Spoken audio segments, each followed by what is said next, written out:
आज हमारे स्टूडियो में डॉक्टर ब्रिजेश मिश्रा जी उपस्थित हैं। आइए उनसे कुछ चर्चा करते हैं। नमस्कार। सर, इस कोविड संक्रमण के काल में आपने किन किन परिस्थितियों का सामना किया? देखिए, ऐसा है कि ये जो कोविड-19 पेंडेमिक है, वैश्विक महामारी है जो कि पूरे विश्व में फैला हुआ है, और ये जब दिसंबर में चाइना में उत्पन्न हुआ और दिसंबर के बाद चाइना से उत्पन्न होकर के धीरे धीरे पूरे विश्व में, अमेरिका जैसी कंट्री में, इटली में, ब्राज़ील में, जापान में, हर जगह फैलते गया। और आपके जनवरी महीने में, लास्ट वीक में हमारे इंडिया में भी इसका प्रादुर्भाव हुआ। धीरे धीरे बढ़ता गया। मार्च में आते आते जो है लगभग 500 मरीज पूरे इंडिया में संक्रमित दिखाई दिए। तब जाकर के मोदी जी ने ये कहा कि नहीं, हमारे इंडिया में लॉकडाउन करना बहुत ही आवश्यक है, अदरवाइज ये जो है धीरे धीरे फैलता रहेगा और करोड़ों से ज़्यादा जो है संख्या में लोगों की मृत्यु होने की संभावना है। इसलिए उन्होंने जो है लॉकडाउन प्रारंभ कर दिया। और लॉकडाउन से एक बहुत बड़ा फायदा ये हुआ कि लोग अपने घरों से जब बहुत ही आवश्यक होता था तो बाहर निकलते थे, वो भी मास्क के साथ में बाहर निकलते थे, सैनिटाइजर के साथ बाहर निकलते थे, और यदि एक आधा लोग निकले भी तो पूरी तरह से सोशल डिस्टेंसिंग का पालन करते थे।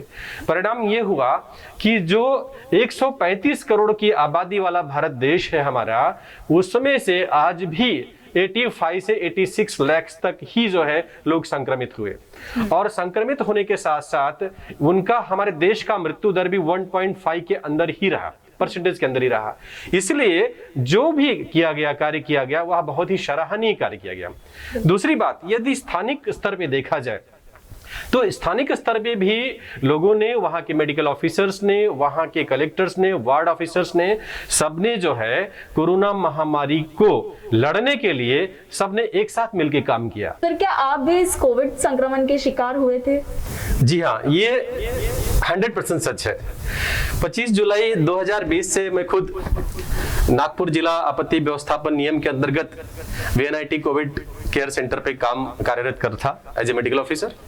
वहाँ 250 से 300 पेशेंट हमेशा एडमिट रहा करते थे, जो है हमारे कलीग्स भी बहुत सारे थे। तो 25 जुलाई के बाद धीरे धीरे अगस्त हुआ, सितंबर आया, और जब हमारी ड्यूटी 30 सितंबर खत्म हो गई तो 10 अक्टूबर को अचानक मुझे फीवर महसूस हुआ, बुखार जैसा लगा 2-3 दिन के लिए, और एक दिन 4-5 बार लूज मोशन हुआ। ऐसी स्थिति में फिर मुझे लगा कि टेस्ट कर लेना चाहिए, और 13 अक्टूबर को मैं पॉजिटिव आ गया। पॉजिटिव आने के बाद ऐसा महसूस हुआ कि ये संसार ही थोड़ा अलग हो गया है।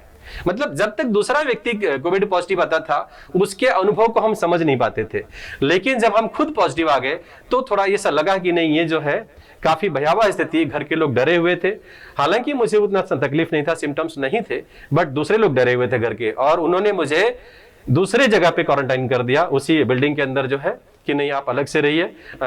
NMC ने मुझे कहा कि आप अलग से हो जाइए, आराम से घर में रहिए।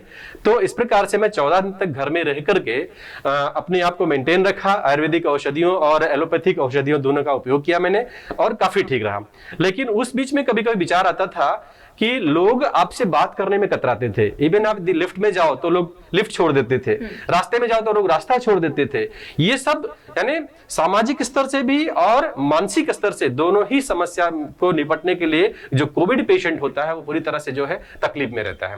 तो मुझे ऐसा लगता है कि हर व्यक्ति जो उसका इम्यून पावर अच्छा है और जिसका मानसिक स्तर अच्छा है, वह कोविड से निपटने में पूरी तरह से सक्षम रहा है। जी सर, आप बूढ़े बुजुर्गों और युवाओं को क्या संदेश देना चाहते हैं? बुजुर्गों के बारे में मैं ये कहना चाहूंगा कि जैसा कि भारत सरकार ने और स्वास्थ्य मंत्रालय ने क्लियर कट गाइडलाइन जारी किया है कि 65 साल के ऊपर जितने भी बुजुर्ग हैं वो घर से बाहर ना निकलें, उनको बाकायदे उनकी दिनचर्या का ध्यान रखा जाए, उनके जो पर्सनल डाइट है उनका ध्यान रखा जाए, डेली रेजिमेंट का ध्यान रखा जाए, उनके स्वास्थ्य का ध्यान रखा जाए, और उनको पूरी तरह से वह इम्यून से फिट रहें उसका विशेष ध्यान रखा जाए। यानी जब तक बहुत ही आवश्यक ना हो तब तक 65 साल से ज्यादा उम्र के लोग बाहर ना निकलें, और घर में रह करके वह भक्ति भजन करते रहें, अपने अपने धर्म के अनुसार अपना कार्य करें, और बच्चों के साथ में खेलें, टीवी देखें, जिससे वह अपने आप को बिजी रख सकें।